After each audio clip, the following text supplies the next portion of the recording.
జీవన తొలి సంధ్య అనుదినమన్న అను ఈ ఉదయకాలపు ఈ క్లుప్త వాక్య ధ్యానములకు మిమ్మల్ని ప్రేమపూర్వకంగా ఆహ్వానాన్ని తెలియపరుస్తూ నా నిండు వందనాలు తెలియపరుస్తూ ఉన్నాను. ప్రభునందు మాకు అత్యంత ప్రియులైనటి దేవుని పిల్లలారా, ఎలా ఉన్నారండి? క్షేమకరంగా ఉన్నారా? నిన్నటి దినమంతా క్షేమకరంగా గడిచిందా? నిన్నటి దినమంతా దేవుడు తన కృపను మెడల చూపించి మీ పనులలోనూ, మీ ప్రయాణాలలోనూ, మీ వ్యాపారాలలోనూ ఆయన కృపను చూపించి ఉన్నారు కదూ. నమ్ముతున్నాను ప్రియ దేవుని బిడ్డలారా. దేవుడి సందులో ఇంకను మీ ఎడల ఆయన కృప విస్తరించబడాలని, మరి ముఖ్యంగా దేవుని సన్నిధిలో ఆత్మీయస్థితిలో కావచ్చు, కుటుంబ పరిస్థితుల్లో కావచ్చు, ఆర్థిక పరిస్థితుల్లో కావచ్చు, దినదినమే మీరు వృద్ధి చెందాలని దేవుడు మీకు అనుగ్రహిస్తున్న ప్రతి అవకాశాలను ఆధారంగా మీరు ప్రభువుకి సమీపస్తులు కావాలని, అది దీవెనైనా, అది శ్రమైనా, అర్థమైందా? దీవెనైనా ప్రభువుకి సమీపంగానే ఉండాలి, శ్రమైనా ప్రభువుకి సమీపంగానే ఉండాలి. సహజంగా శ్రమలు కొన్నిసార్లు దూరం చేస్తాయి. శ్రమ కలుగక మునుపు నేను త్రోవ విడిచి తిని అని మాట్లాడుతూ ఇప్పుడే తిని మార్గములను అనుసరించి నడుచుకొనుచున్నాను అని వాక్యం చెప్తుంది.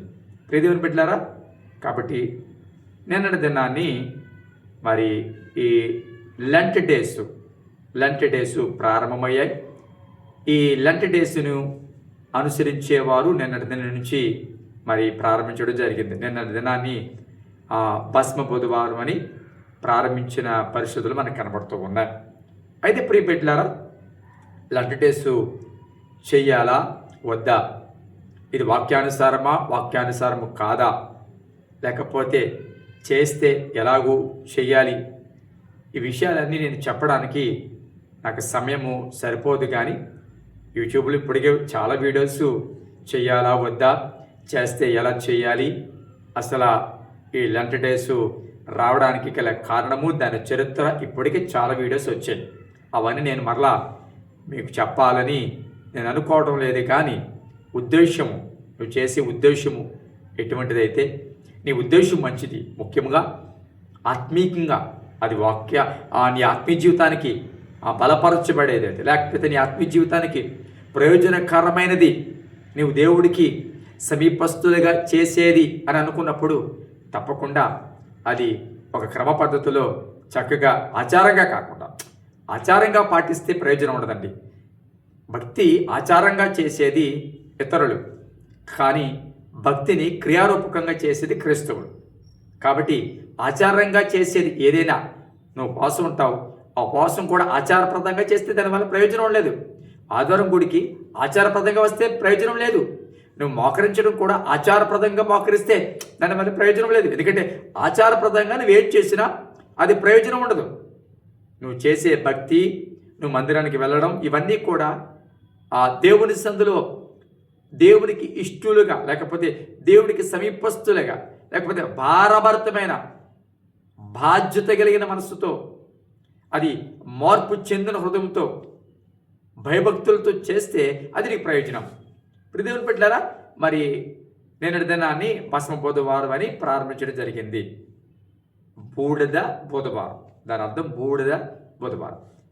బైబిల్ గ్రంథంలో బూడిద అనేది చాలా వాటికి సాదృశ్యంగా ఉంది. అసలు బూడిద ఎప్పుడు అంటే ఒక వస్తువు కాలిపోయిన తర్వాత చివరి ఏర్పడేది బూడిద, అంతే కదా. ఒక వస్తువు కానీ, ఒక వ్యక్తి కానీ కాలిపోయిన తర్వాత చివరికి మిగిలేది ఏమైనా ఉందంటే బూడిద అని మనం చూస్తున్నాం. ప్రియదేవుని బిడ్డలారా, ఈ యొక్క శ్రమదినాలు, ఈ లెంట్ డేస్ అని పిలువబడుతున్న దినాలలో భస్మ బుధవారం అని నిన్నటి దినాన్ని ప్రారంభించిన ఈ దినాలలో ఒక మాట మనం జ్ఞాపకం చేసుకోవాలి.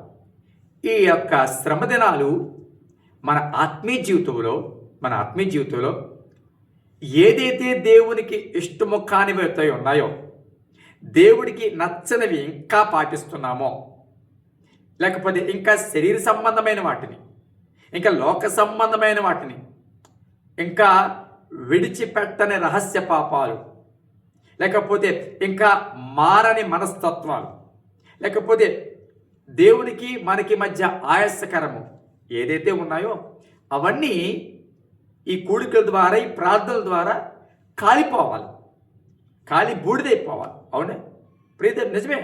దేవుని సందులో దేవునికి ఇష్టము కానీ బూడిదైపోవాలి. ఎప్పుడు బూడిదవుతుందంటే కాల్తేనే. నువ్వు ఎప్పుడైతే ఆత్మచేత మండుతావో, ఎప్పుడైతే దేవుని సన్నిధులు ఎక్కువగా గడిపి ఆ అభిషేకముతో అగ్ని చేత, దేవుని అగ్ని చేత నువ్వు కాల్చబడతావో, నీలో ఉన్న సమస్త శరీర సంబంధమైనవి కాలిపోతాయి. నేను ఒక మాట చెప్తాను, శరీర సంబంధమైనవి కాలిపోకుండా, అవి బూడిదైపోకుండా, అవి ఇంకా నీలో బ్రతుకుతూ ఉన్నప్పుడు నువ్వు ఏం చేసినా నిష్ప్రయోజనం అయిపోతుంది. నువ్వేం చేసినా దానివల్ల ఉపయోగం ఉండదు. అవునా? దేవుడి సందులో వాటిని విడిచిపెట్టకుండా, అవి నీ జీవితంలో కాలిపోకుండా నువ్వు ఏం చేసినా దానివల్ల ఏమీ ప్రయోజనం ఉండదు, నీకు మార్పు రాదు. కాబట్టి ఈ కూడికలు నీలో మార్పుకు కారణం కావాలి. ఈ ప్రార్థనలు, ఈ దినాలు నీలో మార్పుకు కారణం కావాలి. అవును ప్రియ బిడ్డలారా, దేవుని సందులో కాలిపోవలసినవి కాలిపోవాలి. దేవుడికి ఇష్టము కానివన్నీ బూడిదైపోవాలి. దేవుడికి నచ్చని క్రియలు కాలిపోవాలి. అలా కాలిపోవాలంటే అగ్ని చేత నువ్వు మండాలి.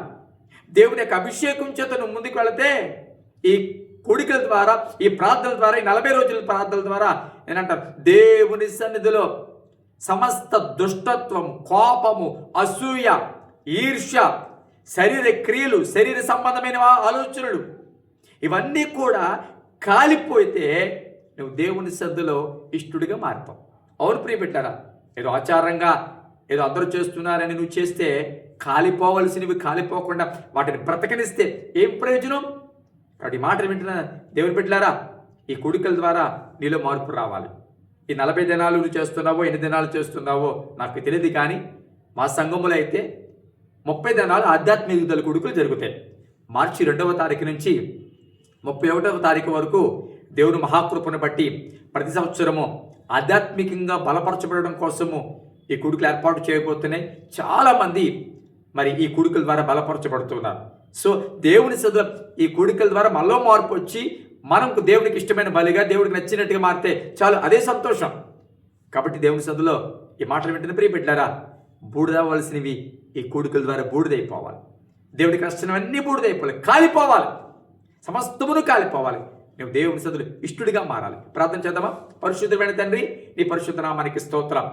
ఎంతమంది అయితే నాయన ఈ ఉదయకాలము అయ్యా ఈ వర్తమానాలు వింటూ ఉన్నారో జ్ఞాపకం చేసుకోండి. వారి జీవితాలలో నాయన ప్రోభ, ఒకవేళ నాయన ఈ యొక్క శ్రమ దినాలను పాటిస్తున్నారు. అయ్యా నిన్న దినాన్ని భస్మ బుధవారం అని ప్రారంభమైంది. అయ్యా నైనా భస్మ, బూడిద మా జీవితాలలో నైనా నీ బలిపీఠం ముందు మేము మోకరించినప్పుడు, నీ వాక్యం విన్నప్పుడు, నీతో సహవాసం చేస్తున్నప్పుడు నీ ఆత్మశక్తి చేత, నీ బలం చేత బూడిదవ్వాల్సిన విషయాలు, బూడిదవ్వాల్సిన క్రియలు, బూడిదవ్వాల్సిన మనస్తత్వం అయిపోవాలి నాయన. అవి సంపూర్ణంగా నిర్మూలమైపోవాలి, సంపూర్ణంగా కనుమరుగైపోవాలి. ఒక నూతన సృష్టిగా మేము మారిపోవాలి నీ సన్నిధిలో ప్రభువా. ఇవేవి మారకుండా, ఇవేవి చేయకుండా ఆచారప్రదంగా మేము పాటించడం వల్ల ఆ ప్రార్థనల వల్ల ప్రయోజనం ఉండదయ్యా. కాబట్టి ప్రార్థన చేస్తున్నాం, మాలో నువ్వు ఆశించే మార్పు, నీ ముందు మేము సంపూర్ణులుగా నిలబడాలి. కాబట్టి అలా సంపూర్ణులుగా ప్రభా మా వంతుగా మేము నిలబడినప్పుడు ప్రభా, నువ్వు మమ్మల్ని చూచినప్పుడు ఇష్టపడేటట్లుగా మా జీవితం ఉండగలిగిన కృపణ ఇచ్చేయమని, మహిమ పొందమని, ఈ వాక్యము ఎంతమంది అయితే వింటున్నారో వారందరినీ దీవించమని, ఈరోజు వారి యొక్క దినచర్యలు మీరు తోడుకుంటామని యేసు నామములో అడుగుచున్నాను తండ్రి, ఆమేన్.